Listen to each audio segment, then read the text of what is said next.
us know. We're good, Megan. That's no bueno. Why? Oh, because I would fucking connect to the damn HDMI. Fucking right. I'm like, where the fuck is there no camera? What the fuck's going on? Where's the cable? It's dangling there right in front of you, Megan. You should be on the floor somewhere. Still said that on stream. That's hilarious. Anyway, there's nobody in there. That's funny. What? GhettoRig, right?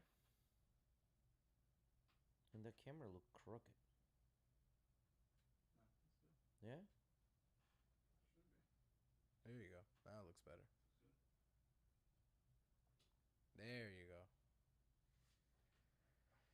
It's all right. The zoom camera is always a little off, and it's okay because you get to adjust it. So you're good. I wonder if I have to adjust that. Might, but we'll see.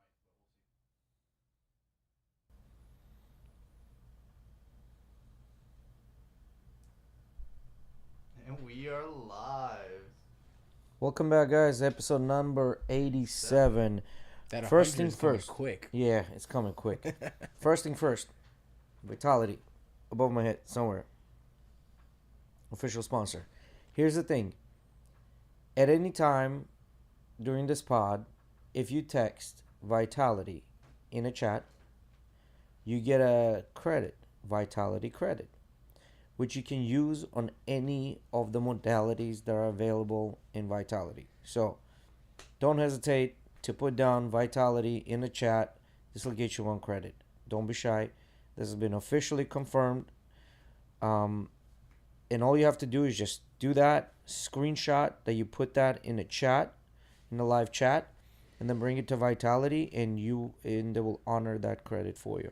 Yeah, this is gonna be going on for there's no timeline on this, guys. So until I guess Vitality Brass says to stop, we're gonna keep doing this, and you just gotta make sure you're in the live stream, in the live chat, typing Vitality. It's literally all you gotta type. One-time use on this, guys. Don't be spamming in the chat thinking you're gonna get 30 credits or whatever. But yeah, so you guys can go over there and try out one of the great modalities they have there. Yeah. One free session. So that guys. cold tub you've been dreaming of trying, and you think you can do this, That this is your Huberman chance. and Rogan and everyone's been talking This is your about. chance. You can go do it now. That little girlfriend you have that's been bragging to you and sending you pictures how she been doing the hot and cold tub. This is your chance. So there you have it. So that's Vitality, guys. Anyway, moving on.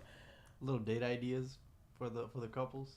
Yeah, I mean, yeah. it really is a pretty cool thing. Like, for example, I think I don't remember. I think one of my aunts actually for her birthday did a spa day, right? And instead of going to a spa, she went to Vitality and then just spent the day there doing a bunch of different things. You want to test your couple and see who's got real balls? Go do the hot and cold. Who wears the pants in the house? Yeah, who wears the pants? Who wears the pants in the house? Yeah, Just saying. Ozzy lost that title real quick. I was gonna say who's wearing that title over there. So just to give you an idea, guys, every Saturday I am at Vitality doing my things, right? Like it's usually PEMF to get my I did that today. To get my broken body back in shape, and then doing the cold and hot tub. I was there today. I did PEMF on my elbow and my wrist. My elbow's been killing me, man, killing me. Jiu-jitsu is definitely not helping with that, with all the arm bars and stuff, but it is what it is. And that classic carpal tunnel from my wrist and stuff. And PEMF, there's nothing that helps it better than PEMF, to be honest with you. So we've been doing that, guys. You don't have to take my words for it. Just go and do it. Spam anyway. Not spam Vitality in the chat, but don't spam Vitality. Yeah. Like, subscribe, share, all that stuff. And we'll mention this a little bit later once maybe a few more people get in here. If you want to hype out Vitality, you can. We're just on YouTube right now, right? We're on Facebook. We're on Facebook as well? We're on Facebook. All right, so this applies to Facebook chat as well. So if you're watching on Facebook, do the same thing. Vitality screenshot that you put that on Facebook chat. Screenshot that and you show up, show that to them, and they'll know who you're talking about. Yep. No. If not, I mean, I don't know. I don't know. This was all today that this happened, so maybe they haven't told the entire crew. You talk to Emily or Ozzy or one of the regulars there, and they'll get you guys situated. Yeah. So, without further ado, well, I mean, I guess you didn't know this, guys, but what we were doing, we're reading David Goggins' David book, Goggins' Can't Hurt book, Me. Can't Hurt Me. Great book. So we're listening to it on Spotify. As a matter of fact, one of his books is free, and that just happens to be this book. It's a better process than reading a normal book or listening to a normal book on Audible, because you get to go in and they have the guy that narrates, and then Goggins there in the room, and they're actually reading together, and then It's talking. a podcast. It's like a podcast almost set up where they're talking to each other after each chapter or after like a crazy story or something like that to kind of elaborate, and then they keep going, which is really cool. And then they also implement the 10 challenges for the book, which we're going to be going over the first one today. But actually, I finished the book today. I think you finished as well already. Miguel's still getting through it, and I think he's got a couple other things he's listening to. So the book is Amazing definitely crazy. Like the shit that he's been doing is fucking nuts. Insane. Right? Insane. To the point where he was peeing brown stuff, where their friends said that it's kidney failure from running too much. So and he this man went on a 100-mile run without preparing for it at all. So he just went and then ended up coming in second, right? Or something like that. I think he finished second. Yeah. Or was the first run, I don't know. I'm not sure exactly. Yeah. But he ended up finishing that run. He did finish that run, which 100 miles in 24 hours. He actually, you remember the part where he was doing this to get into another race, into the Badwater race. Yeah. Right? So he was actually doing this 100-mile run just because he wanted to get into Badwater. And he looking at all the other people that participated in Badwater, and it was pretty apparent that you needed not even one, multiple 100-mile and 24-hour races. And it was funny. He was talking about how when he finished the race, he waited about a week to reach out to the guy about getting into Badwater. And he told the guy, yeah, I ran my 100 miles in 18 hours. And he goes, and you stopped? And he was like, what? Yeah, you stopped. You didn't keep going the 24 hours. You didn't run more, because apparently like other guys will go like 130 miles, 140 miles, and they'll finish or whatever. Like they'll keep going after their 100-mile mark. It was funny because he's like, man, I came to this guy so proud to finally like show that I did what I need to do to get in this race, and right away he's like backhanded compliment to throw you down more. So he wait a second. We've got some weird stuff going on in the stream. Give me a second. What's going on? What's going on in the stream?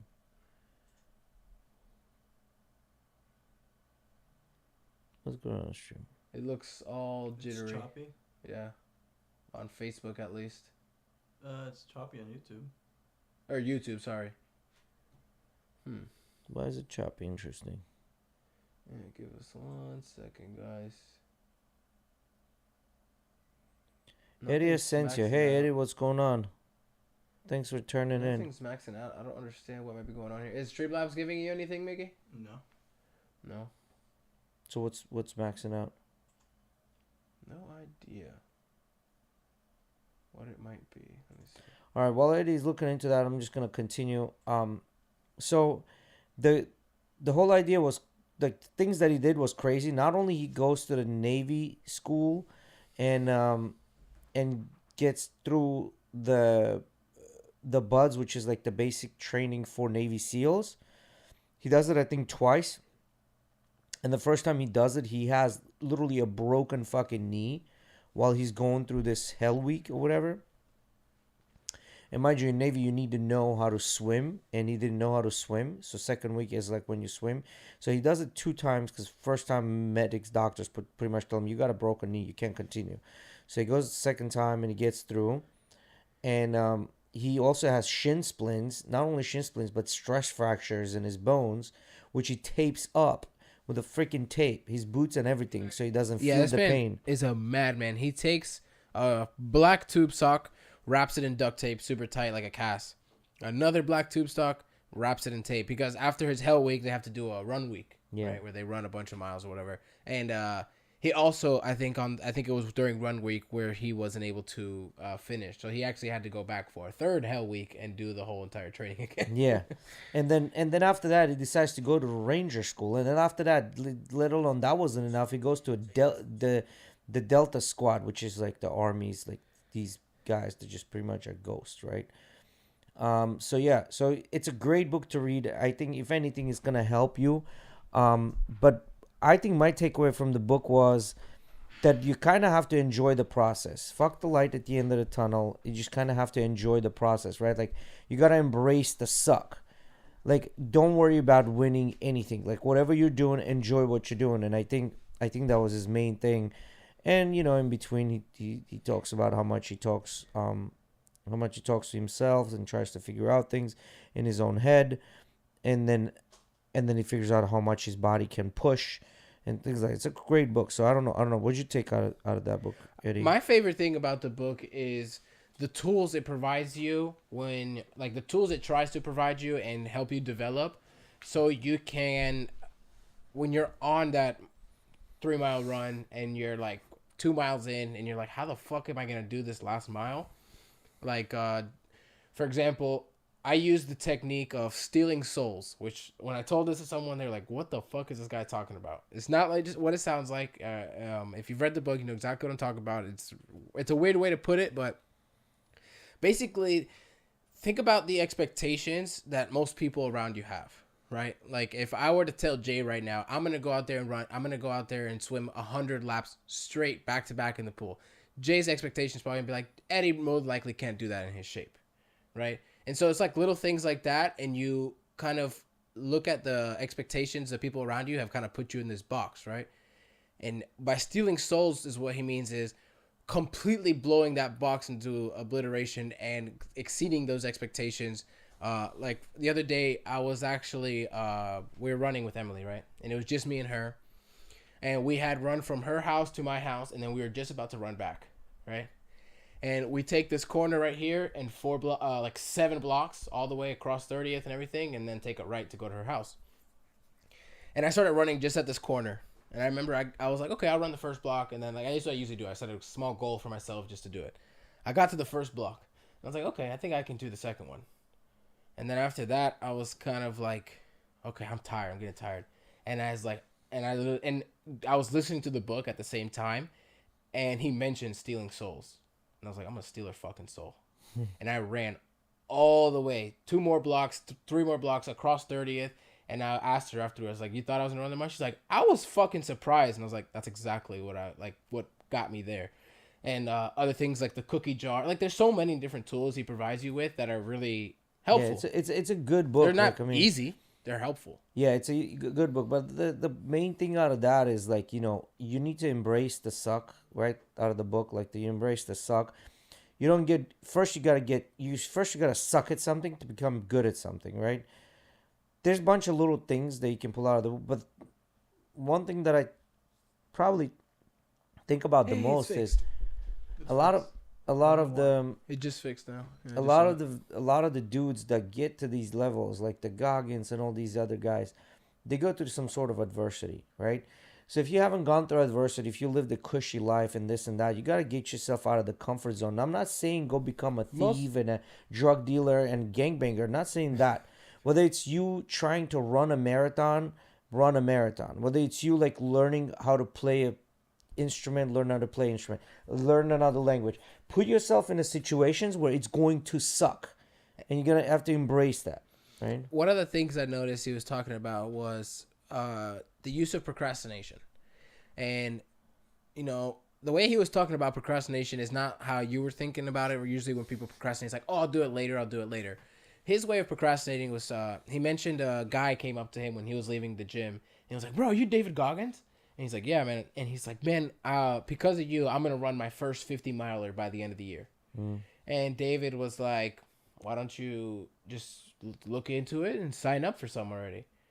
And he was like, no, man, I feel like I need my preparation. I'm going to take the year to get really ready for it. And he kind of talked about, it doesn't sound like procrastination, but a little bit is there, where it's kind of, you're making an assessment on what you think your abilities are, your max ability. It's like, okay, I don't think I can do it. It's probably gonna take me a year. What he's getting at is go out there every fucking day and go as hard as you can. And doing it that way and not being like, oh, in 1 week I want to do this, or in 2 weeks I want to do this. And not that you shouldn't set goals either. Goals are really great. And he has another challenge where he talks about goals too, and the accountability mirror, which is kind of your goals thing, right? But he's just saying, test yourself. Constantly test yourself. Don't live within these confided boundaries, which Yeah. it's like I said, most people won't look at it as procrastinating, but there's a little bit of procrastination there because you're just putting this weird box on your abilities, and you're like, oh, I'll do it within this long period of time. You know, like you could probably train, like if you're not obese, you could probably train if you really wanted to. If you really wanted to, you could probably train that within the year and do your 50 miles within the year. The thing is, a lot of the time, if something's not really that important to you and it just crosses your mind, you're probably gonna forget about it and you're not gonna do it. Right. If you really like something and you're really disciplined and you really want to do it and, you know, look forward to doing it, but you don't want to and you still do it, that's like what you have to do. So Mental callous. a lot of times I love that phrase. The things that I've always wanted to do and I haven't done is because like I hate that feeling of you sucking at it. I hate that feeling as well. I hate that feeling that you is sucking at it. But the point is like you have to really suck at it to become good at it. You started embracing that. You know, you said that actually today to Kieran. You know, like, bro, it's okay. Suck at it so you can get good. Yeah, like, just I told him that. Don't overthink things. So it's like I only get 2 reps in when if you just freaking go at it, you can get 10. Yeah, at the same time. He was rushing, and I told him, I said, bro, first you need to suck at this to become good at it. So don't be afraid to suck at this. Right. Make mistakes. Like I think that's the key to make. See, this is what happens. I think what happens is because sometimes we're so careful not to make mistakes that we never progress because we stay in this comfortable box of like constantly being like cautious. But when you're not afraid to make mistakes, no matter what happens, every mistake you make is a learning opportunity, right? I was just gonna. That issue when it comes to like putting content out for like myself. Like I don't really like believe it's perfect, and sometimes that really deteriorates. It's like I don't want to put it out there because I don't think it's perfect. Well, see, here's the thing. I think another book that might be good for that is because I started reading that one. I don't care. To be honest, I don't care. I started reading that one. Another book I think for that one, Miggy, is the subtle art of not giving a fuck. That's also on there. I think I might have heard it before, but it's just not. I'm not up to date on it. It's kind of just archived. Yeah. So basically what I'm trying to say. Natalie, I'm sorry, Jay. Natalie, you don't have a subscription for Vitality. Shout out Vitality in the chat, and next time you're in St. Pete, you can go take a trip over there, and you have a free credit. Look at that. Type Vitality in the chat. We just hooked you up, Natalie. We just hooked you up. Who's the best podcast in the world? Like, subscribe. You're one of the mods. I'll make sure you get your shit done. Type Vitality in the chat, and you will have your credit next time you're here in St. Pete. It's right next to Kevin's house. It's not far from Kevin's. It's just up 54th, and you can go, I don't know, do PMF or something. You're here on Saturdays, right? When you're here on Saturdays, I go there every morning. You come with us. Yeah. Let's go. Myself and Ozzy, we go out there. We do our little rituals. Yeah. Bonding. What I was gonna say about the whole like doing things that you kind of dread those things you suck at. There you go, Natalie. I've learned recently, and I feel like one of the areas that's really pushed me in this place. I really would want to get better at jiu-jitsu, right? Like, I haven't necessarily put in the time and effort to go into classes like Jay and these guys do, but I do really enjoy that shit. So, for example, with jiu-jitsu, and I feel like when you really want to get better at something, you accept the fact that you're going to suck, you're going to get smashed at this, and you're going to fail a bunch of times. Like, lately during my roles, especially with Jay and Ozzy and the other higher level guys, I don't know if you remember, like, last time when we were rolling, I was like, harder, like, come on, Jay, like, go at it, like, smash me, like, I want to be put in these bad positions. It's the only way I'm going to get better at it. And so it's like sometimes when you guys are like kind of giving. All right, say less. No, like for real. Like, for example, today, yeah, Ozzy had me in full mount, and he puts one leg up and kind of goes into S mount and relieves pressure. And I was like weirded out by it, and he noticed, and I was like, yeah, I'm relieving pressure. I notice you're breathing hard. And I was like, fuck that, get down here, bitch. Like, and he's like, okay. He's like, are you sure? I was like, bro. He's like, are you sure? I noticed you're breathing hard. I was like, bro, fuck that, get down here. Yeah. I mean, yeah, I was So, breathing so in a hard, so way, much pressure, so I might have shit myself, but that's what I mental needed to picture do. that I'm having in my mind right now is more of a harder, daddy, harder. You stupid. Pause, Miggy. Pause. Pause, Miggy. But what I'm trying to say, yes, that's the point, right? Like you gotta suck at this. Like the whole premise of the book is to suck at it. Hey, And pause. Too much homo talk in like less than 30 seconds. Too many, But, too many sus phrases. But for thrown that out other there, book, too. I think the other book you might like too, because in the other book it talks about, it's like, he goes, what does it mean you're not good enough? Like, do you, like, because a lot of times we put labels on ourselves, what other people might think about us, but other people could give a fuck about us. They wouldn't even piss on us if we were on fire, right? Like That's why you steal their you probably souls. don't even exist for them, right? So for them, like they're not even gonna put anything back. The whole point is like put your content out there. In a sense, for You know me, what I mean? In a sense, for me, it's like it still is comparing myself to others, but it's looking Natalie, at other stop. people that Safe words, my ass. This is pause moment, all right? It's like when I'm looking at people that do inspire me or I take inspiration from, and I look at their work, and it's like, fuck, that's a lot. But see, here's the thing, like, so for example, let's just talk about Bad Bunny, right? Like he's got the status, We're not he's got the talking money. about I'm not talking about just Bad Bunny because that's a completely different. No. category. What I'm But trying. Let's talk about maybe like in the videography world, photography world. Our buddy Cam. Just give it buddy Yeah, Cam as an sure. example. So what I'm trying to say, even if you want to talk about Bad Bunny, right? Like the ones that you take inspiration from, XY, whatever thing that you're doing, you're not Bad Bunny. You're Miguelito. You know what I mean? You are uniquely you. Fuck Bad Bunny. Fuck him. He's got his little niche. He's working on his little niche. Let him be. He's just like.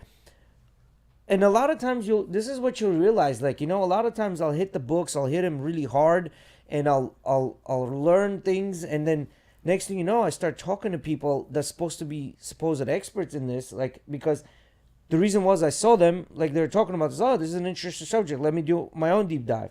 I started doing my own deep dive into this, and then I start talking to these people, and these people seem fucking clueless with the amount of information that I have in comparison to them. So a lot of times we put all these people on pedestals for no reason. Just, my point is, like, do what you gotta do for yourself. Like, you want to learn how to play guitar? Learn how to play guitar. Fuck Jimi Hendrix. One of the best guitar players out there. Fuck him. You know what I mean? Just be you. Be authentically you. Do you. Play your guitar on your own. You want to make money? Fuck Bezos. Make money. You know what I mean? Goggins says this in his book. He says, guys, at the end, I think it is. He says, I don't want you guys to take from this book that I'm your hero. I want you guys to make yourselves your own heroes. Yeah. He said that at the beginning. At the beginning? At the beginning? Yeah, Okay. I just went over that. It was like right at the end of the first chapter. And I think Mickey, would you do me that a favor and give me Streamlabs on this monitor so I can take a look at stuff. I think that book, the next one, the not subtle art of not giving a fuck, goes into more into depth about this one, where it's like, fuck trying to please the world, just do you. You know what I mean? Mm-hmm. And a lot of times I probably have had hard time saying no to people when We I need to meet this with you, overwhelm by the way. I myself. think I might have read that book and might have started saying no to You to heard a me, lot Miggy? more things. Eddie's Road doesn't have to be unmuted, by the way. Okay. Yeah. So anyway, so that I thought that book was good. What are you taking out of it so far, I love Miggy? that book. I mean, I haven't said that in a long time. What I was saying was, I put that book on, and I was working. Mickey, we hold that thought. We got 9 viewers. I gotta let them know, guys.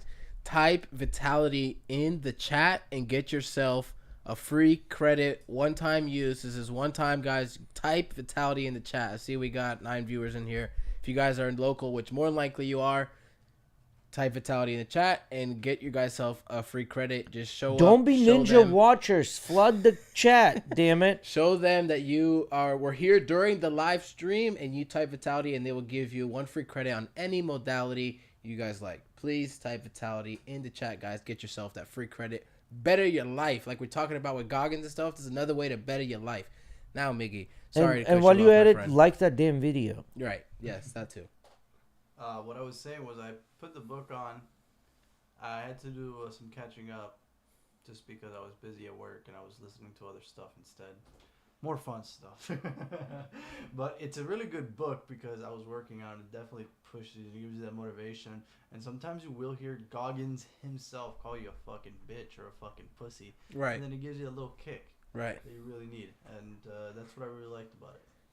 I've been in my head constantly, like, I'll talk about this too. Like, so guys, I ended up deleting Facebook and Instagram off my phone, wasting way too much time watching reels and stuff. Like right now I was kind of mad I wasn't able to share and stuff about the pod and stuff, but those are small little things I'll just have to deal with. And with this amount of like free time I've had with my brain and kind of just sitting with myself in silence, bro, like I could literally just hear his voice, like, stay hard, stay hard, stay hard. Like, Pause, like, pause, pause, pause. pause. But you know what I mean? Stay hard. Like that's his fucking his thing. He always says in all his videos and stuff like that. Or fucking hearing him, who's gonna carry the boats and the logs? You know what I mean? Like, and Oh but shit, then Gog is on the log again. and then adjusting that to like my voice. Like he said, you want to be your own hero. You know what I mean? Like you tell yourself, stay hard. Don't have him telling you that. Yeah, so, and don't take this as motivation that you're going to get up and fucking do it and this and that, because, this motivations are going to, You're only motivated one day, the next you never know. this motivation is going to disappear, right? You're going to, Yeah, you're good.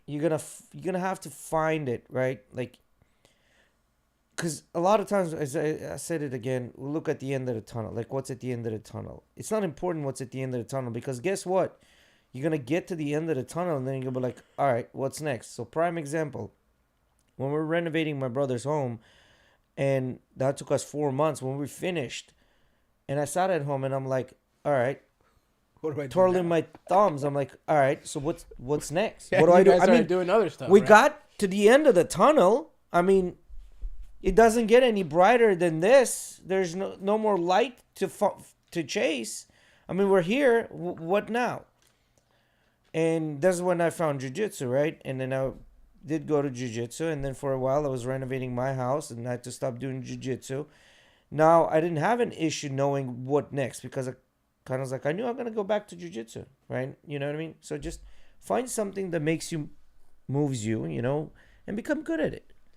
Become good at it by embracing the suck, right? Like, even if you're not good at it. Anyway. You know what? That's what I was gonna say. I think that one of the best ways, because like one of the things he talks about in the first few chapters is just building mental callus, right? Like, yes. You're just building that callus in your brain, so whenever you're facing hard times, like being able to just pass that, and every time you have a time where you're running down the block and you feel like, damn, at the end of this block I feel like I'm not gonna run anymore. Go past that, and you're building your mental callus. Even if you go past it a little bit, it'd still help. Yeah. Just building that mental callus. I think that's one of the biggest things that it's like Jay was just saying, the motivation's only going to be there one of these days. Like tomorrow, for example, You might not tomorrow be I will motivated. have zero motivation to get out of my bed at 7:30. Like we have planned to go run tomorrow with the boys and early and morning so early morning workouts fucking it's suck, gonna man. suck getting out of the They bed. suck. I worked out twice today. I went on a 2-mile run this morning with them, and then we worked out in the backyard doing Muay Thai. So y'all get up at 7:30. Today we got up at 8:30. Okay, I was gonna say I can make 7:30. Tomorrow, if you can make 7:30, you want to do it. Meet us at Emily's. And I'll give y'all hell. Meet us at Emily's. And the best thing, man, we're all okay with everyone going at their best, at their own pace. I feel like one of the worst things, if you want to get good, like I was gonna say, taking up something that you think you're bad at. That's what I was gonna go at with the mental callus. One of the best ways to build that mental callus is acknowledging something you're absolutely shit at and saying, I'm gonna be a beast at that thing. I'm gonna be a beast. I hate fucking running. I hate running. I'm a big dude. My ankle's been broken once before, especially now with the cold. Like, it starts acting up. My knees hurt because I'm fucking 50 pounds overweight. But you know what I said? I said, fuck it. Goggins runs, I'm going to try and fucking run. And I'm going to try and become good at it. And what was he? He was 300 pounds trying to freaking run and shit. 300 pounds, 3 months. He lost 100 and some pounds to join the fucking Navy SEALs in 3 months. So, but Build here, guys, this is what I mental want you to callus. download. Download my I think it's called My Fitness. My Fitness Pal. My fitness. I think I've had that app before. So if you download, you too, Miggy, and any one of our viewers, if you wanted this challenge, download it yourself. You know what I mean? I've You had just before. yeah. So Yeah, I've used this one before. So basically, once you do that, you My go. Fitness Pal. Mm-hmm. You go through the steps, and you enter your, like, how much you weigh, what's your body height and weight, and what goal you're trying to achieve, and how many pounds per week you want to do, so on and so forth. Um, and and you basically create this account, right? And then we can join and become friends on this account, and we can just kind of like keep each other kind of accountable, in a sense where either either keep each other accountable or just like support each other. Right. Doesn't matter.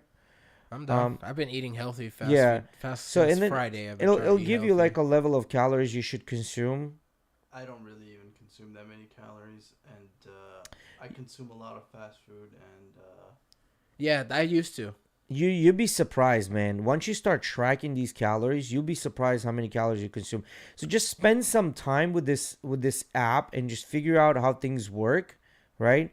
And once you do that, so there's diary, you can put in your foods and shit like that in it. And the best part about this is it has a scanner, right? So let's say if you're eating a yogurt, you scan the back of the yogurt, it'll fill in for you exactly what that yogurt is.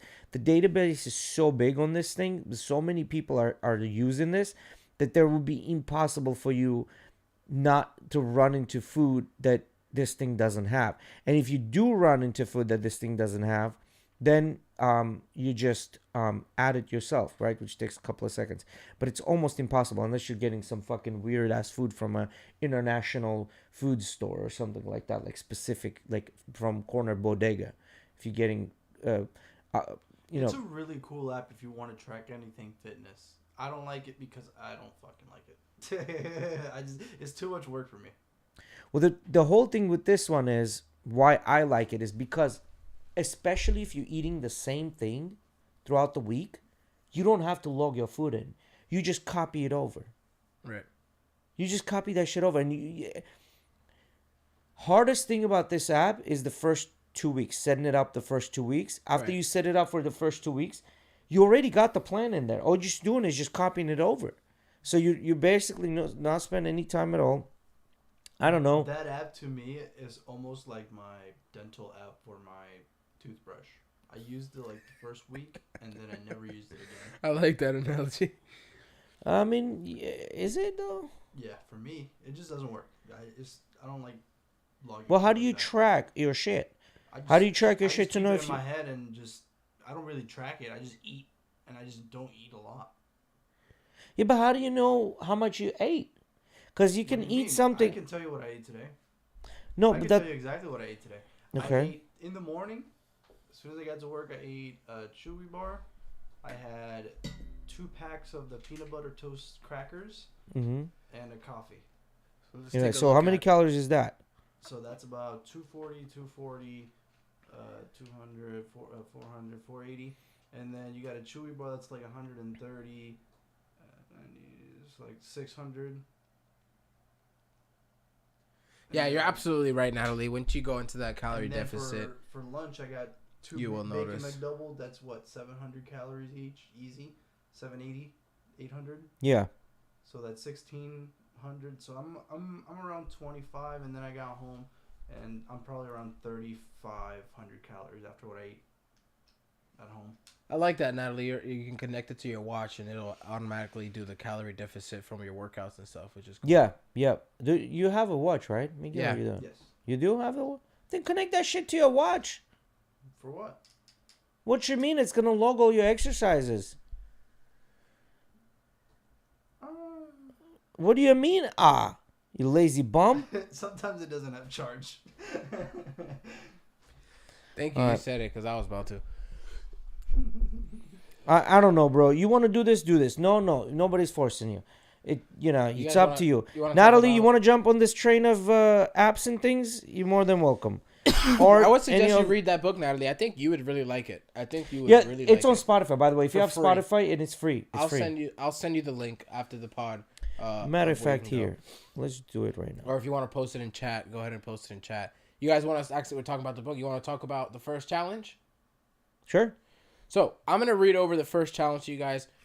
This is one of 10 or 11 challenges that he presents to you in his book. Challenge 1 is face your bad hand. Although David Goggins is all about dropping the bullshit and taking accountability and letting go of excuses, the first can't hurt me challenge David Goggins poses is to recall all the possible factors that made your life hard growing up. Goggins shares the painful stories of his bad hand he was dealt in his own upbringing growing up with an abusive father. The purpose of Goggins sharing his own personal struggles isn't to garner sympathy nor justify other future difficulties in his life, but rather to show that it's to show that it's completely possible to overcome horrific things. After all, David Goggins rose from a difficult childhood and became a champion athlete, formidable Navy SEAL, and world-renowned motivational writer and speaker.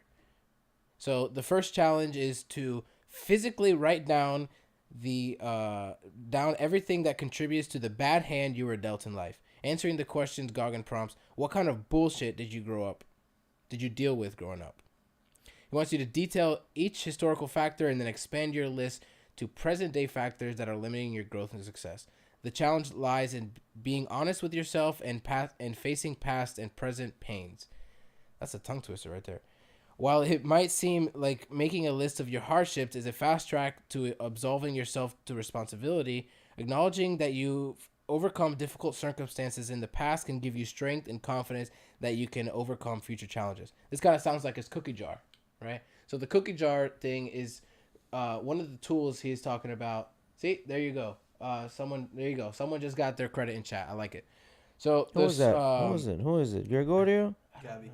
Gabby. Oh, There you go, Gabby. There you go. So the cookie jar is one of the tools he talks about you should use. The cookie jar is things you've overcome in past and use those as little sprouts of motivation throughout your hard workout or whatever you're trying to do. So basically this is kind of helping you get the things for your cookie jar, and these are the things you overcome. Who wants to talk about their list of personal ass things they overcome as a child first? I'm not gonna talk about that because I made that when I was working out. I made that list. I heard that, and then I made that quick list of like 3-4 things. I was like, yeah, no, I wouldn't talk about this on the podcast at all. Well, talk about what you can talk about. The whole point of the challenge is to share it. Is to share it with someone. No.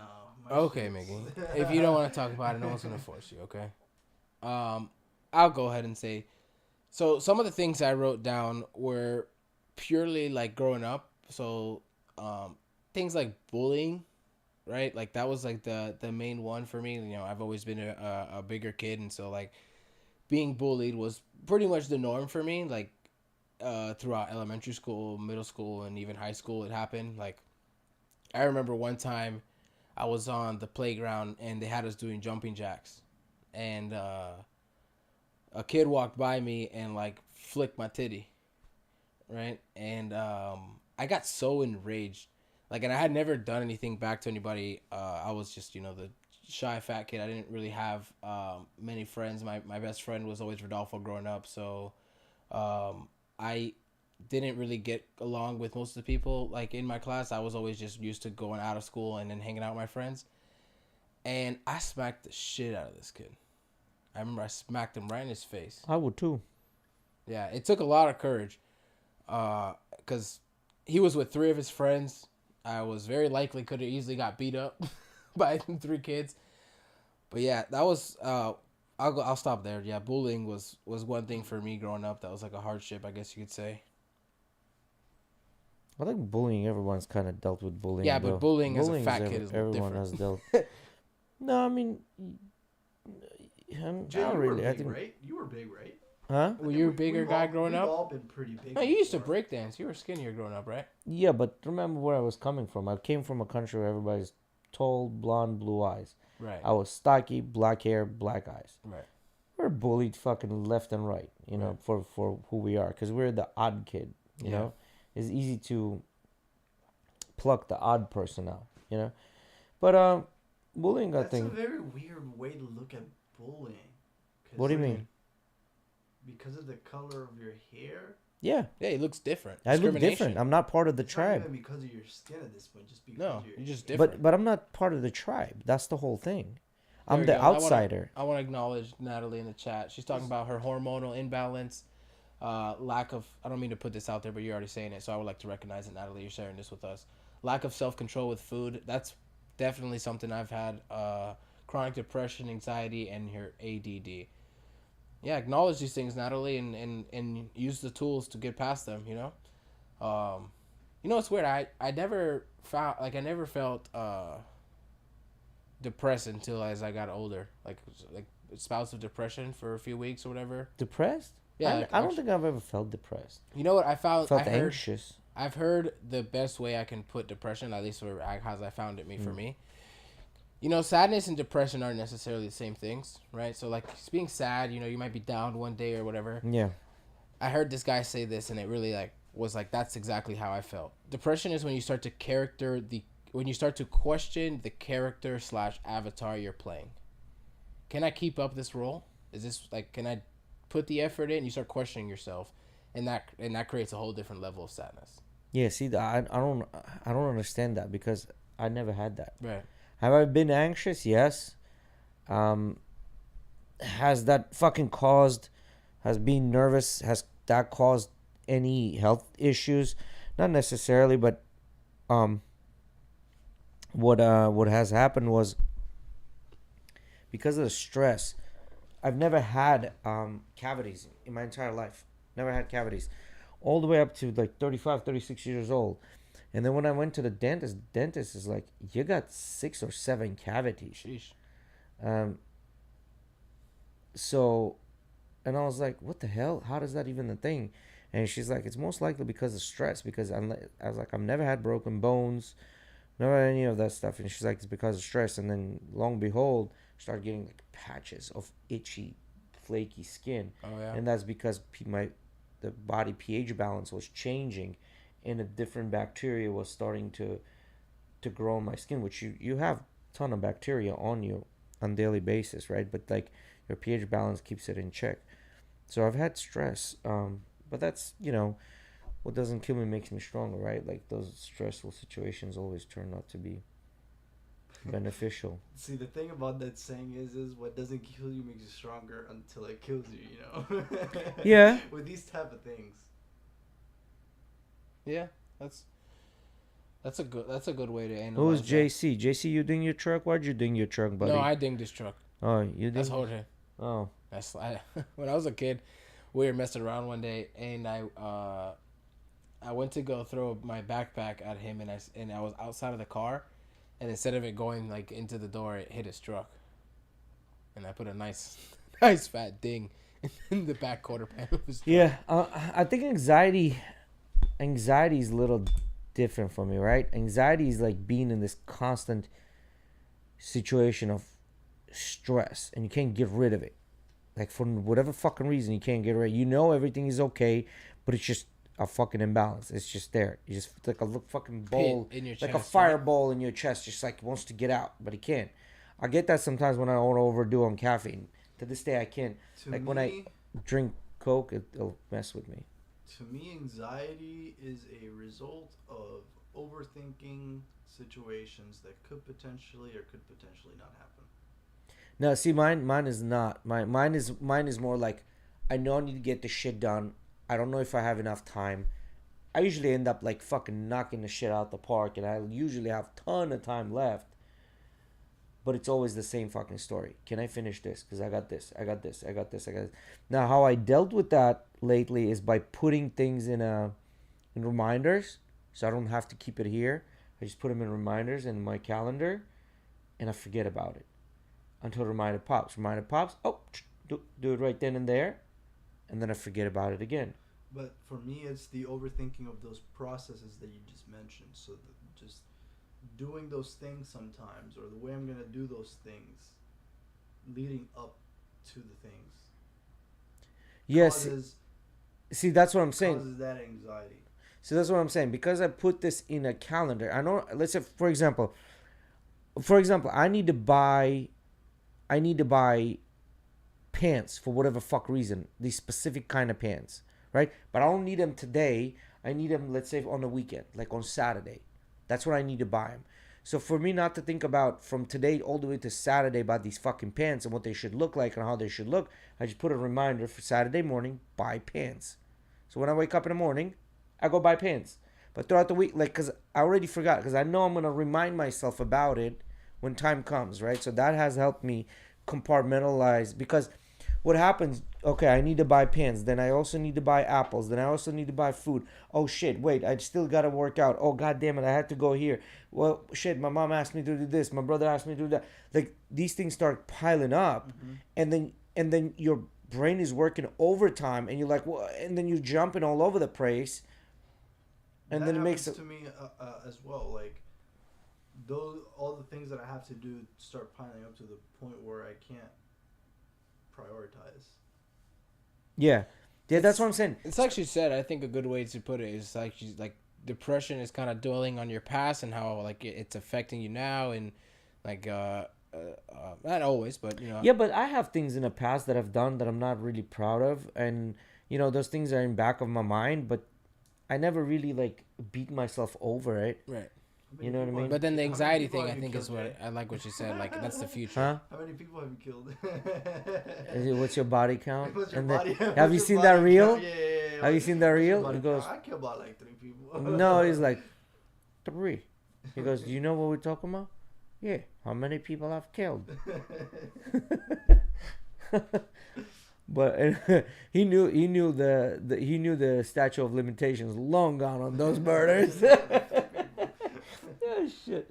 But I mean, but you yeah, still got people that are getting caught fucking 20 years later. if they pull that RICO on them, if they pull the RICO, then yeah, you're they talking about can Keith D? bring it up. Yeah. Yeah, they can bring it up. So what else? I think Mine was lack of relationships. That was another one of mine. well, see with yours, even though you have this pretty extensive family of cousins and sisters and brothers and whatever, I think you guys grew up in a generation of like spending a lot of times in front of the screen. Cause like majority of the time when you were little, you were growing up spending a lot of time in front of the screen. We didn't, like my brother and I, all the way till Hey, bro, I ain't an iPad kid, man. what I'm trying to say, until 9, it just so happened that in Armenia, you had one TV and you were the remote. You had to go out there and change the channels. It's usually shit that your grandpa and grandma watches. We didn't have any other outlets, whether it's phone, tablet. Did you have those TVs PlayStation. where they had the wheel right and then the wheel would fall off, so you would have to use like an axle? Yes, to I did. change it? As a matter of fact, Let's I did. go. Something Yeah. we can relate on. I used to do Yeah. like, click, Yeah. click. And my grandma used to fix it. My grandma, as a matter of fact, made her own fucking antenna to catch X channels from a different place, right? So, anyway, the point here was that, and then it just so happened that all the way up, there was a time in Armenia where we didn't have electricity, and anytime electricity would come in, it was only for 1 hour, and grandma and mom would turn on to watch like the soap operas, Yeah. and people would overload the grid, and then it would just pop. So after 15 minutes, you didn't have that electricity either. That was supposed to be there for an hour. And that's the only thing that you could watch, soap operas. Yeah, and as kids growing up, we didn't really watch TV because we didn't have that. So the only thing we had left was hanging out outside with other kids and play. Yeah. So I want to explain to you what I mean by what I was trying to say was lack of relationships. I hung out and played a lot, right? I used to be, this tan wasn't natural, yeah, right? Like I got the black in my jeans, but I came out looking as white as my father, yeah, right? I got this tan after being outside for summers and yeah. all the time, I like don't know. just Do you going think to the that park tan and is stuff. permanent? I think it's just it's Florida tan, you know. I don't know, but you should see me when I was younger. I Yeah. was white as my father, like Yeah. straight hair. It was weird. Like I just changed as I grew Yeah. up. But anyways, like what I mean is lack of relationships. Like for example, maybe this was me, like to open up completely, is like me making my comparison to my best friend Rodolfo, Yeah. which maybe wasn't the best thing for my ego, right? But Why? I'll go into it. Rodolfo was always one of the kids who was very easy to find friends, He's a basketball player. He's had a girlfriend since he was in like 5th or 4th grade or something like that, right? Like always had a girl. Didn't you have a girlfriend since you were like second grade? Emily No. and you have been together since No. like she I was got in to her- kindergarten I and you was were in sophomore second grade. year when I met Emily. Yeah. But for 4 to 5 years, I felt like almost like an outsider. Ready? Even though he was my best friend, and I hung out with him and all his other friends, his friends never really identified me as one of their friends. I was Do like you a think tag they along. haven't identified you as your friends, or you just felt that way? Maybe I just felt that way. Yeah. Yeah, but like things like that, right? Like I was never part of like a school sports team. I never really fell into a clique. I would sometimes tag along with the group, but I was never really part of that group. You know what I mean? Like I was just the person that was there for one day and someone like everyone knew, but that really was part of it.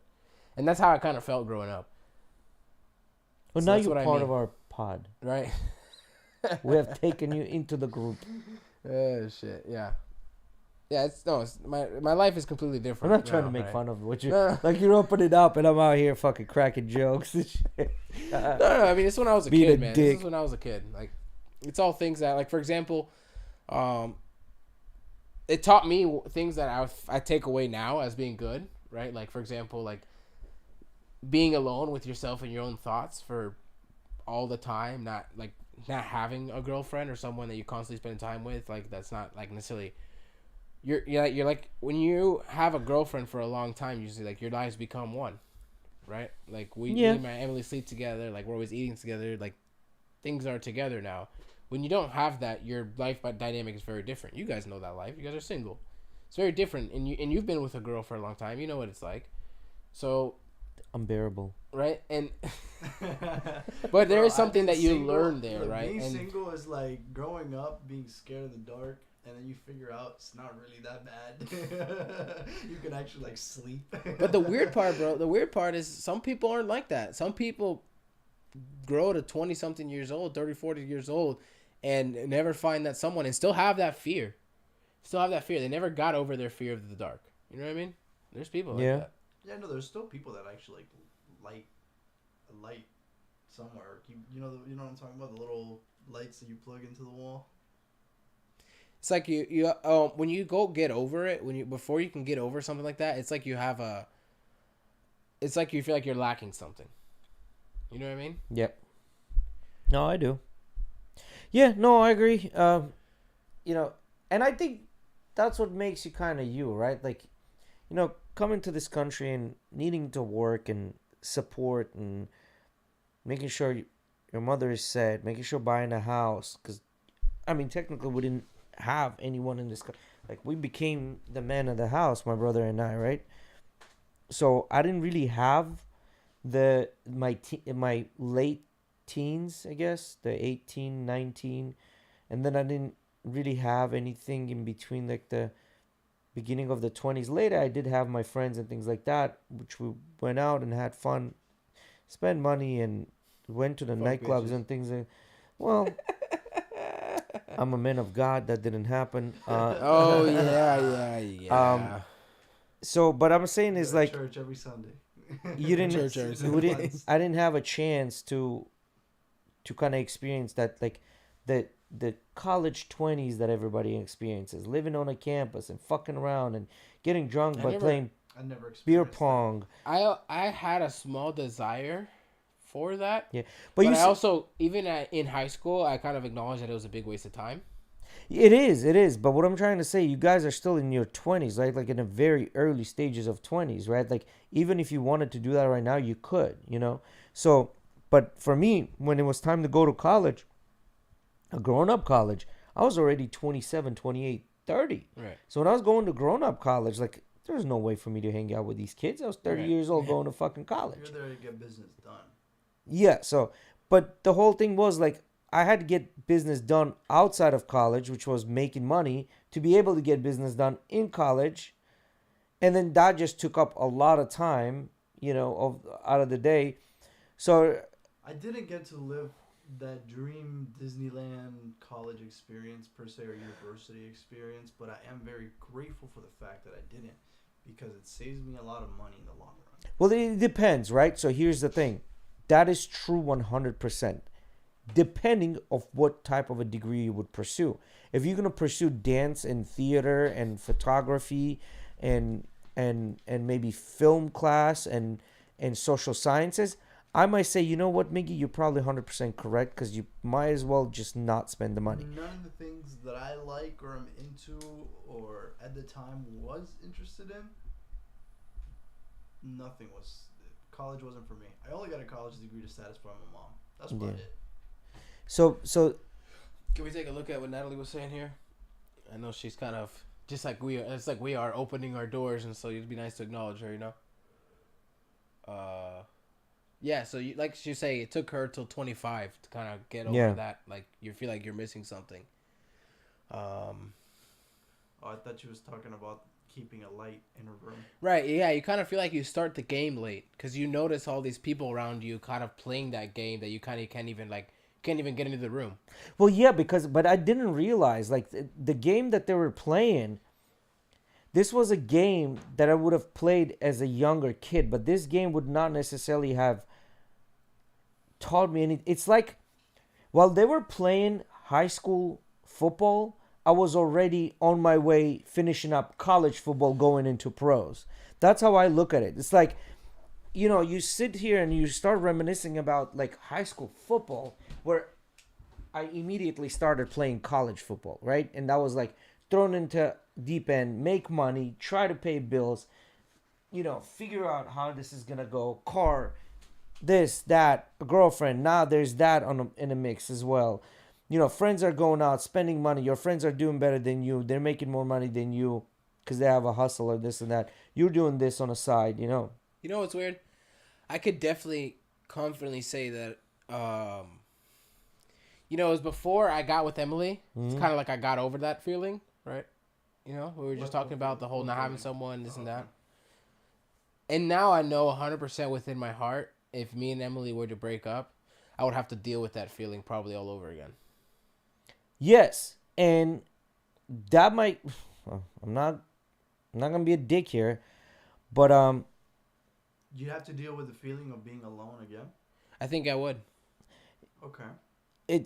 I mean, she does take up a big space in inside you, right? Like, which we get. But here's the thing. You can't forget about the male burden of performance, right? Like, I keep harping this thing, saying male burden of performance, male burden of performance, male burden of performance. What does that mean? Like, if you want to talk about this, like, a lot of times, yes, like, you have to deal with all this shit, yeah, but you also have to understand, as a guy, you have to be able to do certain things. And there's certain things, unfortunately, fall into the category of protect, provide at the very minimum, right? Be honest first with yourself and with people around you. Don't lie, cheat, steal, any of that shit, right? And be a man of your word, right? But number one, you should be able to protect and provide. And if you cannot get that done, no girl is gonna want to be around you. Because, like, if you take a yin and yang, like, that's your yin to their yang, right? Like, they bring something else and you bring something else. What do you think about the girls who, like, will sit there and baby a dude for his entire life? Girls that sit there and baby, I don't know of any girls that sit there and baby their dude in their entire time. I've definitely seen those kind of girls. See, this is impossible because that guy is going to have something that this girl values more than him providing and protecting. You ready? What if the scarcity of being alone keeps them in that relationship entirely? No, because that with guys I agree, with girls no. With girl can literally go outside today, outside downtown St. Pete, go, somebody's gonna want to sleep with her, somebody's gonna want to date her, somebody's gonna want to take care of her. But what if it's grown beyond that? What do you mean? Like, the girl actually, you know, enjoys this person, right? Vice versa, just like you're saying. But that's what I'm saying. Girl can enjoy the person, but there are certain things that, remember, girls have a list just like guys do, right? Except their list is much more extensive, longer. And they value things very, very, like, majority of girls. So this is how, girl will look at the 9 and think they're a 5. Girl will look at the 10 and think they're 9.5. 10 is Drake. You know what I mean? This is how girls look at the guy. So when she's going out with you, she has to see something in you that she likes, that she can grab onto. So for some girls it will be maybe your height. For some girls it will be maybe your charm. For some girls it will be your ability to protect and provide. For some girls it could be how funny you are, right? That's important. Like these things kind of change places, right? So yes, if the guy is not protecting, providing, I have a friend that's like that. He protects, but he doesn't necessarily provide, where the wife does. However, they're together. But I do find it a lot of times when the wife is a little bit more in the masculine, where she'll scream at him in front of people and things like that. But that's the dynamic that they have, right? No, this is what I mean, and you know I've seen the dynamic where it's kind of like the same thing where someone will, where it's like okay they might protect, but then the whole thing of like providing, like you're saying, is the roles are flipped. Mm-hmm. But then I'm the listening. dude's I'm still just the reading what Natalie's saying. the dude's still the abusive one. The dude's still the asshole. Well, You know what I mean? The woman doesn't necessarily take on this feminine role. I've seen that as well. Or sorry, the woman doesn't necessarily take on the masculine. so role. you're talking about if you're dealing with a narcissist or a psychopath or some sort of a, well, masochist is She the one likes that abuse. she's a masochist. Yeah. She likes the abuse, right? If you're dealing with those, yes, then yeah. But we're not talking about these like we're talking about an average person. We're talking about average people. Like we're not. Yeah, well, we understand that most of the time that's not how that happens, right? But we're just saying I feel like it can. I feel like it definitely can.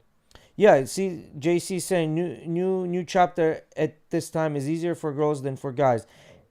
Easier for girls to hook up with the man than men with the girl. Yes, it is much easier, and this has an evolutionary background. Why is it so? Because back in the day when two tribes went to fight, and men of this one tribe killed all the men of this other tribe, and they killed the husband of the girl, and then they took all these women.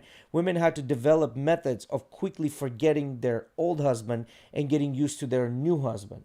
And this is why for girls it's super easy. It's like girls and guys will break up, and the guy pretends that he's okay for the first week. Next thing you know, he's got this character in his video game that's like level 95. He's got all kinds of armor and everything like that. Girl will cry for a month, and the next thing you know, a month later, she's putting on a new tight dress, back up on a prowl, bunch of guys in her DMs.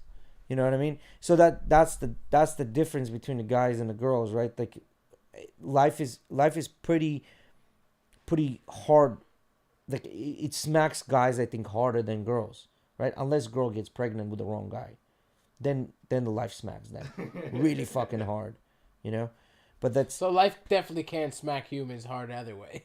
yes. So we don't get smacked hard for the same exact fucking thing, because a girl can be a bona fide 8, good enough to work a fucking Victoria's Secret as a Victoria's Secret model. She gets a child, she's immediately down to a 5 or a 6. You know what I mean? Like her value goes down immediately, and just because of that little thing, right? Like, and for guys, it's for guys, it's like the inability or not want to protect and provide. I think is the same thing for a guy. I don't care. You can be short, you can be fat, you can be ugly, but if you can support, protect, and provide, if you can add those two things, those things mean more than any of the other stuff. Now, I'm not saying that there are no girls that won't say, well, he's not 6 foot tall, I don't want to date him. Right. Even though you're a millionaire. And Even though can you're a beat up millionaire, they'll be anybody. like, I don't give a shit how much money he's got. I want a guy that's 6 foot tall. Cool. You know what I mean? Yeah. Yeah. But yeah, overall, do you think it's easier for a man to move on or a woman in breakups? Overall, I think overall in the beginning is guys pretend. I love that. Yeah, in the beginning, Yeah, my Guys, mom said that yeah. shit one day. guys pretend to be okay with it when they break up, and then girls of course take that hard because it's pretty emotional, but then they get over that much quicker than guys. Guys pretend, but then it lingers around for a while. Do you think that also one of the things that could have to do with why women are easy to get over long, when it comes to long term, like after that first week or so, it's easier for them to get over it, is because of the emotional coddling that women receive over men? Like, for example, the people around them are going to be more emotionally coddling towards women than they are with a man that just broke up with I someone. think I think the emotional cuddling. I think it depends on kind of friends you have. I think men and a woman we get probably about the same amount of emotional cuddling. I think it's just a psychological mechanism that we have developed as humans. Because think about it: if your girl breaks up with you and you're having a hard time attracting other women, what does that tell you? Like your lizard brain, it tells your lizard brain you're not good enough for your blood to continue. Like you're not worthy. Isn't it? Isn't it weird when you have a guy that's really close with you and he breaks up with someone, and at first, even like the first year, you kind of feel weird, like just like voicing instant opinions on like that girl, because you always have in your brain like, what if he gets back with her, and you're kind of just like, well, it's not mine, it's not mine. I don't need to speak about it. It's like one of those situations where it's like you have nothing nice to say, don't say nothing at all, Yes. right? With girls, I feel like it's not like that. They're so quick to just be like, "Oh, well, fuck that guy." Yes. And you just find yourself another one. Like with all my friends, I've noticed like I'm never quick to, even if I thought the girl was a bitch or if I thought that she was doing this or doing that, I was never quick to like bash on them afterwards. It was more just like, "Oh, bro, you good? Yeah, I'm feeling okay. You want to go do something? You want to talk about it? Whatever." No, I'm good. Okay, like it stops. It just goes into like, "Are you good?" And that's it. Like very easily that girl's like, well, fuck him. Yeah, This because and that. what You I'll don't go usually get do yourself when a my better friends, dude. yeah, if my friend breaks up, I even if it's somebody that I don't really necessarily like, but I know, if they break up, I'll be like, yo, let's go out, let's just go out, and then as we go out, I'll try to track down, I'll see girls and then approach them, try to talk to them, talk him up in front of them, you know what I mean, like to get him because first, second, Jay third pulls one. up to the club talking about, bro, thanks for letting me use that Lambo, bro. Yeah, for sure, bro. Like, or even I'll come up to like stupid shit. Like, bro, can we take a picture? Can you sign this for me? Like, and they're like, oh shit, he's famous. Like, yeah, don't you know him? Yeah, You he's know? got like 300 followers on Instagram. Yeah. So the whole I'm gonna just tell girls, he's basically a black belt. yeah, yeah. So you just Joe talk Rogan up, says he's basically a black belt. yeah. You So know? you talk up your friend, and then what happens usually like. If not the first, not the second, but the third or fourth one, they're gonna kind of like him, and he's gonna sense that they kind of like him. Even if he drops the ball with her, that's like a That good, initial feeling, Yeah, it's yeah. like, oh, all right, shit, like I still got it. It might not be polished, but I still got it. Still kind of, yeah. you know. Like Yeah. getting a little bit of initial. Get him a hooker. Get him a fucking. So I think do for that. girls, why does it take for a long time for some girls to get over a dude? So this is what happens. Especially if you haven't had many boyfriends, like first several boyfriends will put a fucking imprint on you. Like that's called being alpha widowed, right? Like especially if they're exactly what you wanted, then you're just alpha widowed because you're always gonna think about them, no matter what the situation is, right? Like first several boyfriends are super strong imprints. After that, the more guys you date, the more times you fall in love and break up, the Are we easier good, it becomes. I mean, the stream's good here. I don't know why it's doing that. Yeah, the easier it becomes. Okay. So, which is not necessarily a good thing, like right, because your oxytocin levels get Vitality in the chat. yeah, because your oxytocin levels get all fucked up, right? Yeah, it's the oxytocin is the love hormone, right? Like that's what they say. It's the love hormone, and the oxytocin levels are higher with the first few boyfriends versus next few. So here's the statistic on this. Like depending where you look, it's and if I don't know if it's correct, it's peer reviewed, whatever. I think maybe the better way to say it. I'll be right back. It's Gotta harder- empty the tank. It's harder to find that oxytocin spike after the first few boyfriends. Yes, it is you because can still find that what they call spark. yeah, so they call it spark, but it's because your body gets desensitized to oxytocin levels, right?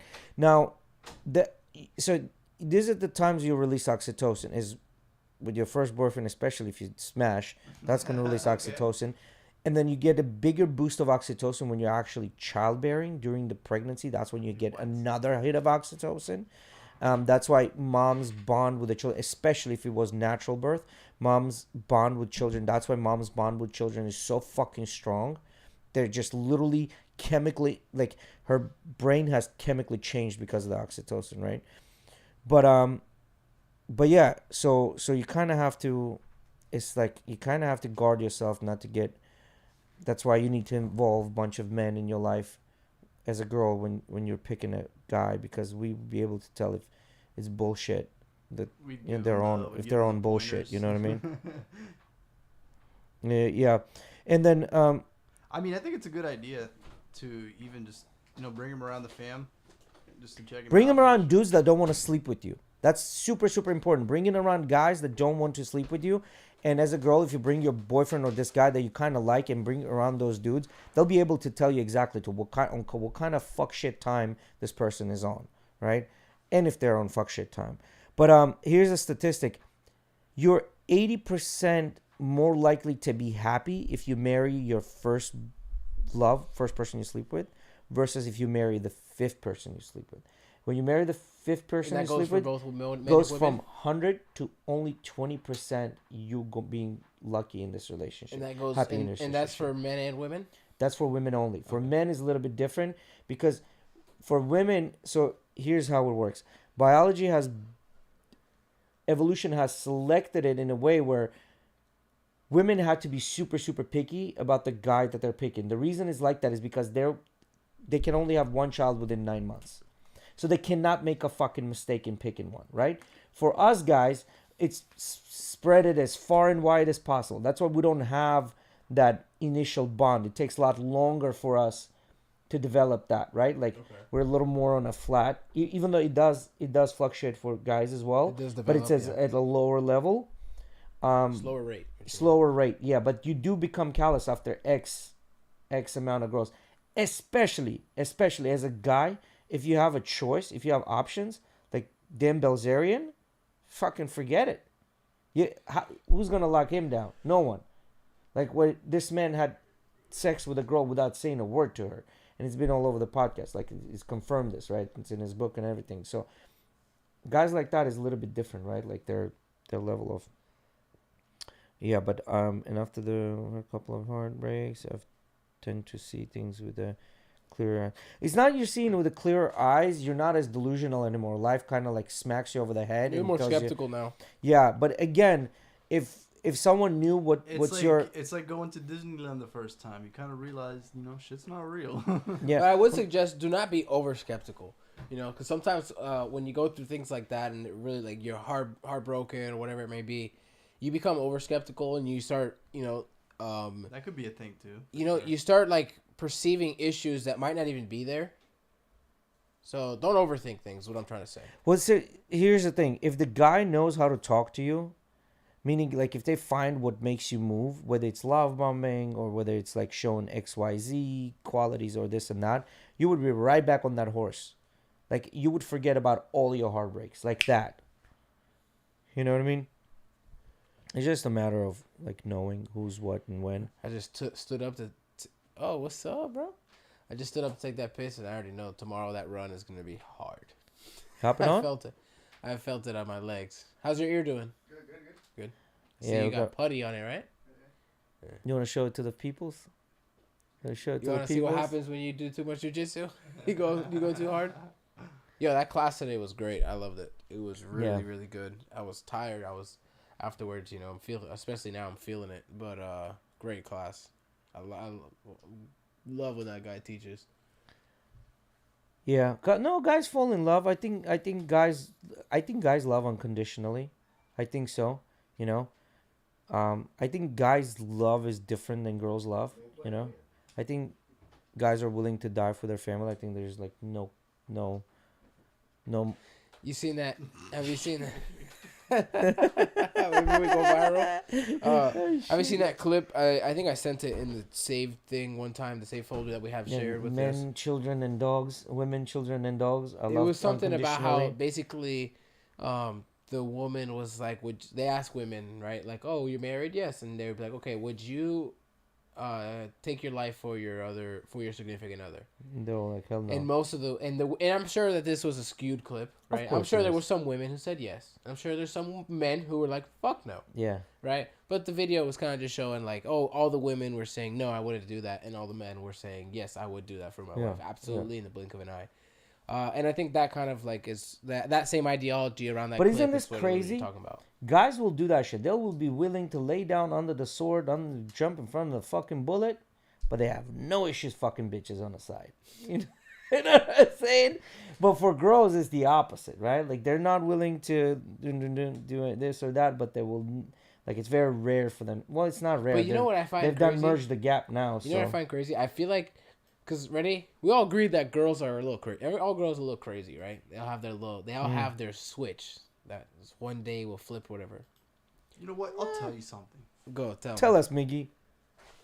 Girls are fucking crazy in the sense that they want you to fucking poke them. They want you to trigger their fucking buttons. They want you to fucking, in a way, create conversation by poking the way they think. Yeah, like we talked about with you because one day, most like, of when the you're time talking to girls, it's a good thing. Like, for example, if a girl like says something, you don't make fun of it. You kind of like mess with her a little bit about whatever it may be, right? Like, or don't outright call, like if she's like, "Oh, I love astrology," just be like, "That's fucking stupid." No, you find some way to maybe crack a joke that everyone's gonna my find funny, or asparagus whatever, right? is in regular grade. There you go. But what I'm saying, yes, because especially when you just meet a girl, they're constantly fucking shit testing you to see if you're worthy. You know what I mean? I guess. And you can't be boring. You can't be boring. Yeah. So, like, for example, if you're always like, for example, like at the beginning of a relationship, I've noticed this doesn't a lot of times go well. Is when you're a yes man.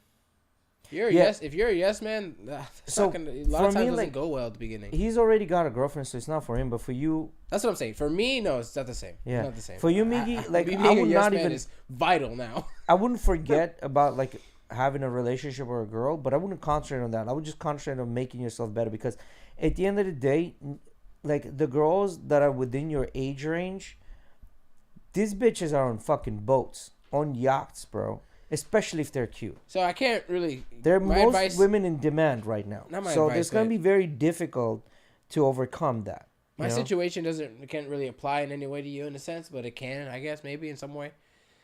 But like the way me and Emily got together, like just astrology to women is like conspiracy theories for men. Yeah, I see that. That's funny. No, because we entertain the idea, but we all know it's bullshit. Well, conspiracy theories? Yeah, we entertain the idea because we think it's fun. Shit. They just don't tell you it's bullshit. No, I think in a sense when the conspiracy theories, I think when the conspiracy theories are valid if you start following the money. If you see who's making the money, it doesn't become a conspiracy theory. It's like that's almost a literally fact. what Bad Bunny said. My astrology sign is the money sign. Yeah, but he's also fucking wearing skirts and kissing dudes on a stage. So yeah, that's a little sus. I ain't gonna lie. I'm not sure how much I believe that. Not a little sus. It's a lot of sus. I strongly believe that he believes in astrology. You strongly believe. But what I was saying was like, like for example, I met Emily when I was just about to go into sophomore year, and around that time was when I just got done with my first year of high school, and I kind of separated from, like, me and Rodolfo weren't as hanging out as much, right? Like, because he went to a different high school. We had finally separated schools. And so I kind of, like, that year is when I can solidly say that's when I became content with, like, loneliness. And then next thing you know, I meet the girl I've been with for 7 years. I found that, not that I find that weird, but, like, I think there's something there in the sense where it's, like, I was no longer caring about the way people kept perceiving of me around me and trying to present this thing that I probably wasn't, right? Trying to be the cool kid or, I attracted to girls, whatever. I stopped caring about that. Yeah, it's just, I mean, at this age, guys, when you have the most energy and literally the most time, right? I would just concentrate on fucking trying to make as many mistakes as you can, especially when you're trying to make money. Make as many fucking mistakes as you can because you never know. And when you're bettering yourself in any way. Yeah, because being cautious, that's probably like the biggest thing that I have that hasn't made me be more successful than I am right now is probably me being extra cautious. So I think a good way to look at it, every mistake or failure you have is another tool in your shed. Yeah. It's just another tool added to your shed. Might not be a sharp one, but it's a tool. For the next shot. No. It's not a fucking Milwaukee drill. No. It's a Stone Age fucking hammer and chisel. That's what you're getting here. But it's another one. It's another one added to that tool shed to help you for the next challenge. No wedding coming. No wedding coming? Not here, actually. Listen, everybody been waiting for Damn, that bro, bachelor party. You even started planning your bachelor party already. That's crazy. You fuckers. We were even trying to get Jay into the council for the planning. Yeah. Yeah. All right, I got some for his ass. Oh shit. But yeah, so I haven't even proposed yet. And you guys, bro, like I'm telling you, you guys, bro, proposing, like you can't even think about it this way. If you propose, right? If you get married, where are you gonna live? Are you gonna move in here? No, of like, course. Why would I get married right now? So, but- It's so stupid. That's what I'm saying. But then, like, That's not what we're talking about. But Jay. if you we're put that talking shit- about a bachelor party. We're not talking about the wedding. no, I The get wedding that, I can get that. happen later. We But just before, want the bachelor party. we can't have a fucking bachelor party if he doesn't start like making enough money where they can do it together. So we can't have a fucking bachelor party. So for that to happen, he would need to like, all right, bro, I need to get my shit together. I need to start hustling, making money here and there until like I kind of have an idea what I want to do, but I can't do it right now. Maybe I can. Bro, you if know, I type of wanted deal. to, like, for example, if I wanted to say, fuck it, like, my number one goal is getting my house with Emily and, like, getting married, which is not the way I look at my broad spectrum, right? Like, that's not as simple as that. That right? might be like an immediate goal within the next 5 years or so. Exactly. Goal. So, But I don't But think you that goal could- is gonna wait what 5 am- fucking years. what am bruh. I gonna do? Like, go just get 2 jobs and, like, Yes. work my ass off and then do it that way? Like, that's the only way. Like, that's literally the only way. Then that's what you do. Yeah.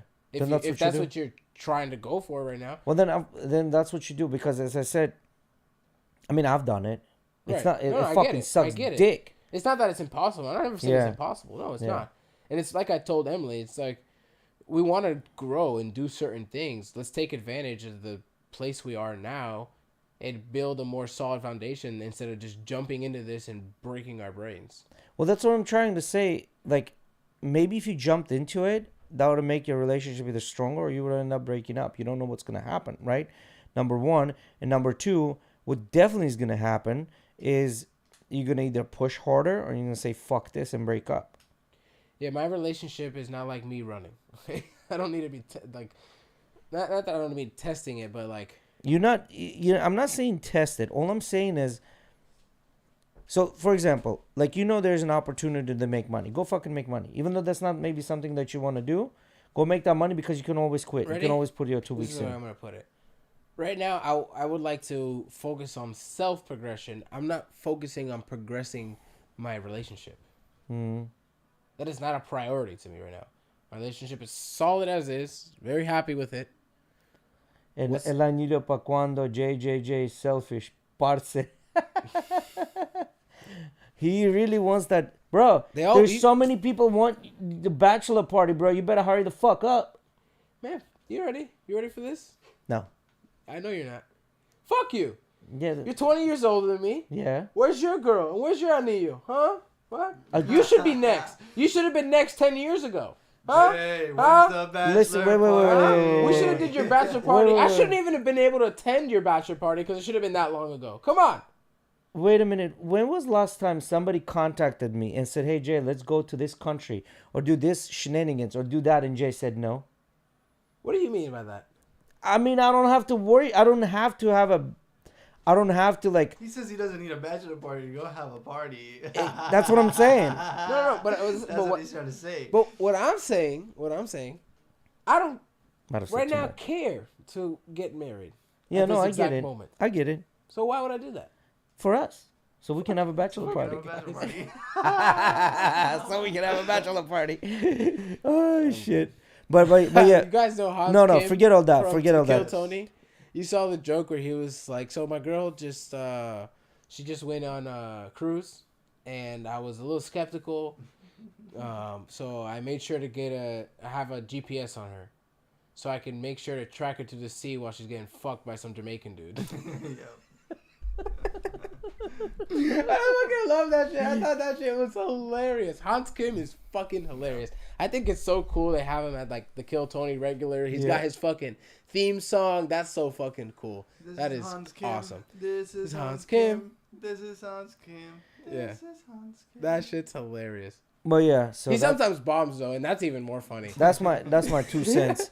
That's my 2 cents on fucking what I think you guys should do. But I could be fucking wrong completely. You know what I mean? But yeah, How are you Miggy, guys? what are you thinking about? What am I thinking about regarding to what? Where are you at with your work? How are you interpreting David Goggins' "Stay Hard"? Oh, like I told you, man, I think it's great. It's really motivational. It really pushes you. It gives you the gas when you're working out. Yeah, It's really motivational. yeah, it does. It does for sure. Like running, it's like you hear it. Like for example, like I told you, like while I was running, he was mentioning the stealing souls thing, and I had Emily behind me like a block, and I was like, I'm gonna steal her fucking soul. And, that's like the thing that like that's the tool I use, and it's cool. I like using the word tool instead of motivation because like we talk about, motivation is like a day-to-day thing. Might happen here, might happen there, and so you're motivated for this day. But just to kind of use that tool to bump a little bit of motivation in that moment, just that split moment, because it's probably a shitty day. You know what I mean?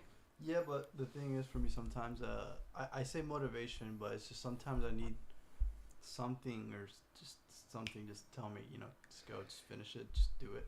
You know what's something that I realized when he was talking, and I feel like I've always thought the same thing, not necessarily exactly, but the 40% thing. You know what I'm talking about, Jay? I don't know if you've gotten to that. Have you gotten to that part, Miguel? No. 40%.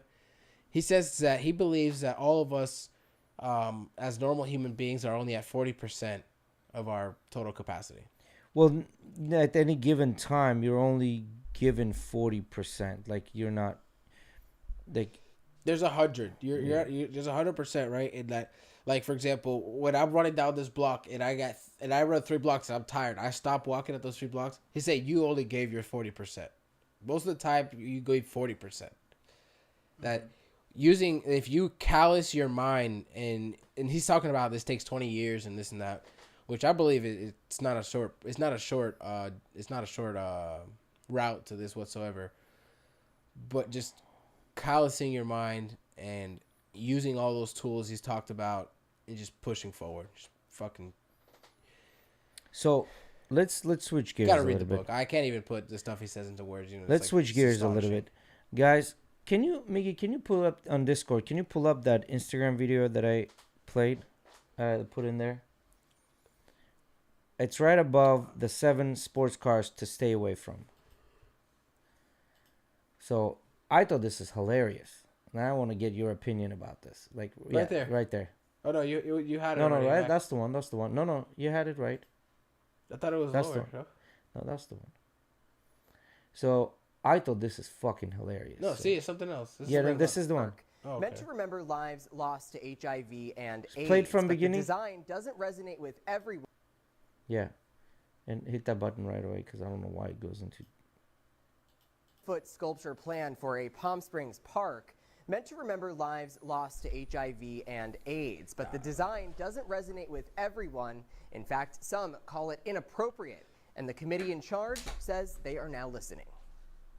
It's the proposed AIDS memorial sculpture, raising hundreds of thousands of dollars in the community and stirring up controversy over its shape. The round limestone statue with concentric carved circles meant to represent the diverse community impacted by AIDS. Its eye-level opening signifying connection, reflection, and hope. But it's not seen by everyone that way. Some saying, "It's official. That's a butthole." So what y'all guys think about that? I think that looks like a lifesaver. It looks like a nice quarter-sized like gaping a butthole. lifesaver. Huh? Tell me that doesn't look like a lifesaver. I mean, maybe one that's right like after it looks like a butthole. Right after it looks like a butthole, yeah. After you say it's a butthole, you're like, what else does it look like? It might look like a lifesaver. But can you imagine? But first, it was a butthole. Can you imagine someone? How do you guys think people who eat ass practice? They eat lifesavers. Just Huh? people who practice eating ass. They eat lifesavers. Is that how? Is Yeah, oh my god, Miggy. But can you imagine they paid money to someone to create this sculpture? They had done that, and a bunch of people are saying, "Yeah, it looks like a butthole," and now they're Like, what the fuck are we supposed to do now? You know, like, do we pay it? I mean, like, the worst thing. they The can funny get their part- money back. the you know what funny I mean? part You're is- fucking known as the guy that built the buttholes. The funny part is I'm thinking that this group of dipshits didn't realize until after the fact. They listened to the proposal and the artist and how it means all these things like they were talking about, and they were like, "Oh, that's great! It's for HIV and AIDS. Let's do this." And then after the fact, it's like, "Shit, they're right. It does look like a butthole." Well, not only that, I think the artist was like, "What? We're talking about AIDS? And booties. Really?" And when I was like, "Booty? I'm gonna make a booty. Make it sound really well for you, you know." So I think the artist played a joke on all of them, like he pulled the fast one I on don't them. know. They just found different ways to explain why it was correct. Yeah, and just like, you know, The eye level. yeah, the eye level, the fucking round circles, they represent different people. Anyway, yeah, go on the next article of the 7 cars to stay away from. And or you can don't have to. I can just go over it. Maserati Gran Turismo is one of them. Okay. You shouldn't be driving that. Basically, they're saying that it sucks. Lotus Evora. Now, see, with Lotus Evora, I'm not too sure how much I agree with that. Is because doesn't it have a Toyota engine in it? I'm not sure, but I do know Lotus is a very niche market. It is a very niche market. It's about $100,000. It has a Toyota engine in it, so I'm not sure how bad this car is gonna be unless everything else fucking sucks on it. Who knows? Jaguar F-Type. Jags used to be, I think, pretty slick cars back in the day. Not anymore after Tata Motors is making them. Alfa Romeo, same shit. It's made by Fiat, known for fucking braking. BMWs, everyone else knows. Like, it's all BMWs, not just i8. I agree with this so far. Nissan GTR. Not sure how much I agree with that because I haven't heard too many people complain about Nissan GTR, but they also don't know a lot of people that have Nissan GTR. Right. Porsche Carrera GT. I've heard that they're pretty fucking sucky. Yes. Really? Yeah, 911 Porsche 911 is like the best one. Always takes like the See, the GTR, I feel like maybe they're like, is this, how recent was this article? this is They released a new gen GTR, right? Maybe it's some contribution to the fact that they didn't change much on the car, and so many people aren't liking it, because the car looks pretty similar to the old Yeah, R35. maybe that's what they're saying. Well, we can read it.